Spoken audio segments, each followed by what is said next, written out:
সমস্ত মাজার ভেঙে ফেলো। কেন? কারণ মুসলমানদের ঈমানের স্পন্দন মাজারগুলা থেকে সৃষ্টি হয়।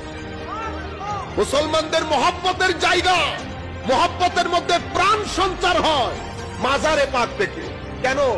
মাজারে পাকের নূর দিয়ে পুরা পৃথিবী জয় করতে পারবেন, একটা মানুষ মারতে হবে না।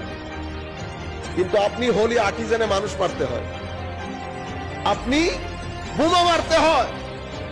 কিন্তু মতে মুসলিমা যতদিন পর্যন্ত মাজার কেন্দ্রিক ছিল, 1200 বছর পতাকা উড়েছে। এই মুভমেন্ট এসে আমাদেরকে শিখিয়েছে, মুসলমানদের ঘরে ঘরে বেদাত ঢুকে গেছে, শিরক ঢুকে গেছে। কি কি জিনিস শিরক? ওই ঘটনা ঘুরে ফিরে অনেকের জন্য আজকে সহজ একটা শব্দের ষড়যন্ত্রে আপনাকে নিয়ে যাচ্ছে, বলছে গায়রুল্লাহর কাছে যাওয়া যাবে না। গায়রুল্লাহ এবং আহলুল্লাহকে মিক্স করে দিচ্ছে। গায়রুল্লাহ এবং আহলুল্লাহকে, এখন গায়রুল্লাহকে আহলুল্লাহ, আহলুল্লাহকে গায়রুল্লাহ বললে মানুষ কোথায় যাবে?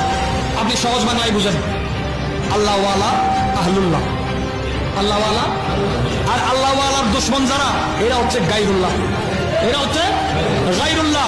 কোরআনে পাকে যে আয়াতগুলো মূর্তি পূজারীদের জন্য আল্লাহ তাআলা সতর্কবাণী দিয়েছেন, ওই আয়াতগুলো আজকে ইমানদারের দিলে দিলে বুঝে দেওয়া হচ্ছে যে মূর্তি পূজা করা এটাও ওলির মহাব্বত। আবার তোমরা যে মাজারে যাও, মাজারের মন্দির এক করে দিচ্ছে না।